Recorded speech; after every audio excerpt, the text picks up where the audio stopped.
Is that when the disciples come to him tired, he does not say, go away from me and get yourself together.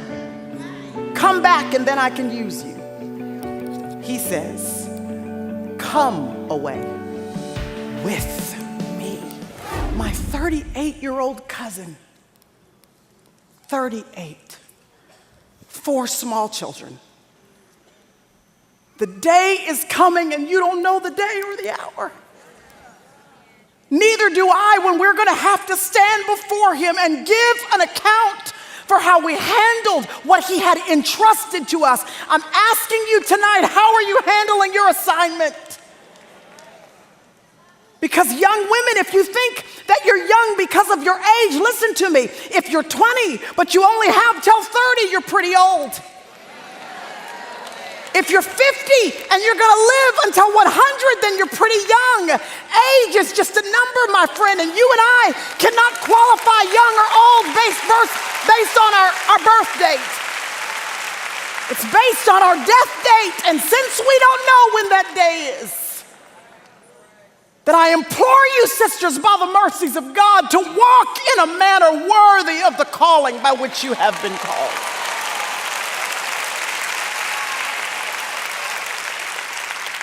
Because listen, I don't know about y'all, but when I see him face to face, I'm looking for a well done. I'm looking for well done. When I see him, he will not ask me how many Instagram followers I had. He will not wonder whether or not folks liked my post.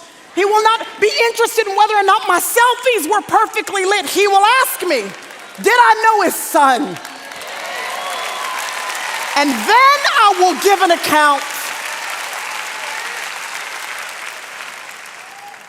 So the disciples, they come and they give an account to Jesus. I wondered if there was a recipe for effective ministry. Because if these guys were willing to come and look Jesus in his face and give an account, I figured there might be a recipe for us for effective ministry. I'm interested. Anybody interested?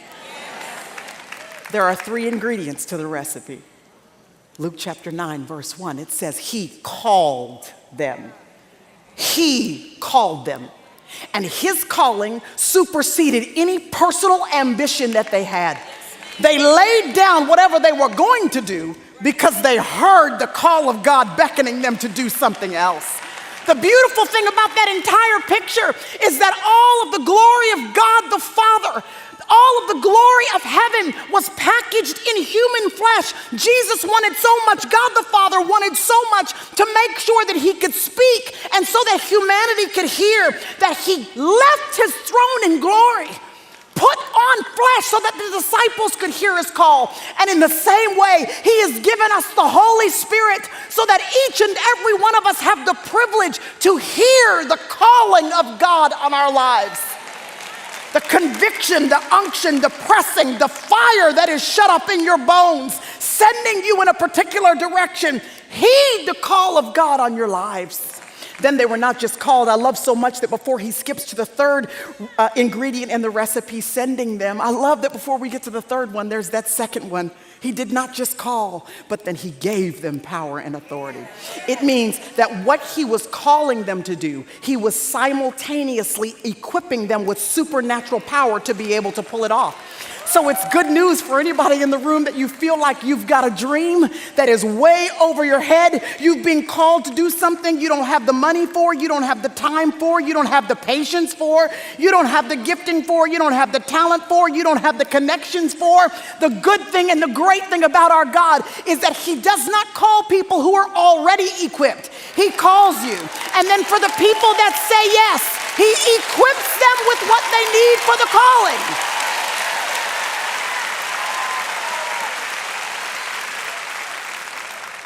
He entrusted them with power and authority. And can I tell you why this is important? This is important because in order to accomplish supernatural tasks, you have to have supernatural capacity. In other words, you can be the most talented person in the world, but if you go in your own strength and power, you still won't be able to accomplish the God calling on your life. It requires what it is that only God himself can give to you to accomplish the task. Ooh, the enemy hopes you will go in your own power. He hopes you will think you are flashy enough and savvy enough and talented enough and impressive enough so that you will no longer lean on God instead of leaning to your own understanding. But it is not by power and it is not by might. It is by the Spirit of God. And some trust in horses, other folks trust in chariots, but not us. We trust in the name of the Lord our God. So he called them, and then he entrusted them. He gave them some treasure, and then he sent them. He's the one who did the sending. Resist the urge to send yourself. To do something that it is not yet time for. Because just as important as our calling is, that is equally as important as the timing is in which that calling is outworked in our lives. And if you go too soon, you might, if you give birth too soon to that which God is trying to produce through you, you might abort what it is that he's trying to accomplish in you.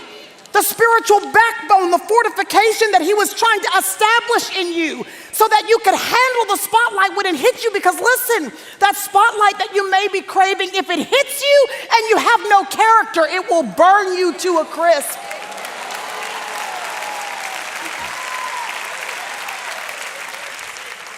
So he called them, he entrusted them, he sent them out, and they returned to him and gave an account. They were tired.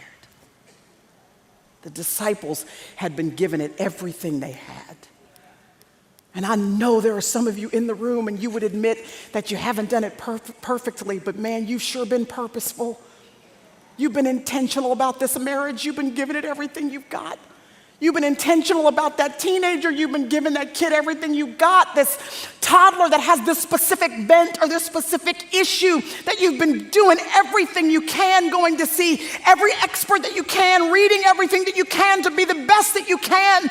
As a mother, single mother, you've been giving it everything that you've got, working the jobs that you've got to work to keep food on the table. You've been giving that business, that ministry, that endeavor, everything that you have, and you, the disciples, are tired.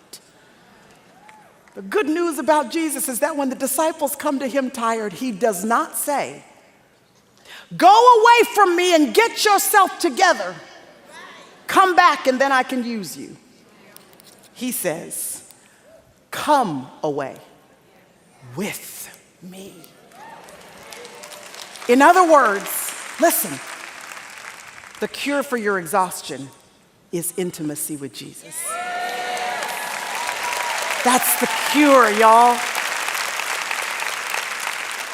I'm saying, I agree. Take the holiday, take the vacation, tell them you need a little sabbatical. You got to step back for just a little bit. You need a little margin in your life. Take the holiday, but don't take a holiday from Jesus.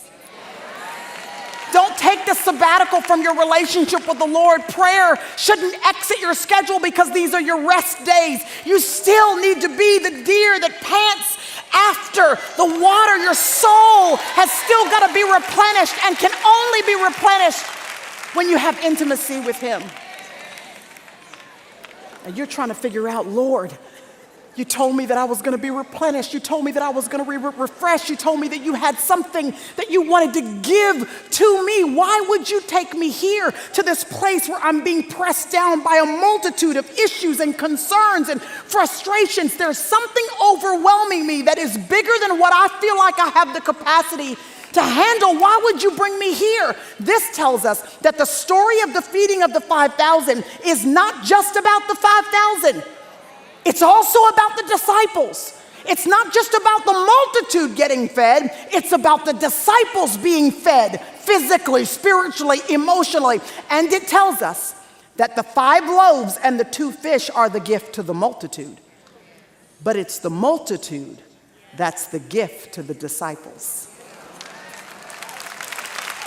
Because the multitude is what's going to make them have to finally open up their drawer, pull out the treasure that they would have otherwise ignored, place it in the hands of a multiplying master who's going to show them what it looks like when he takes their little bit and makes it a lot. There is no replenishing like watching God multiply your loaves and fish. At TBN, our mission is to use every available means to reach as many individuals and families as possible with the life-changing gospel of Jesus Christ. Thank you for helping make the gospel of grace go around the world. Without you, we couldn't do it. God bless you.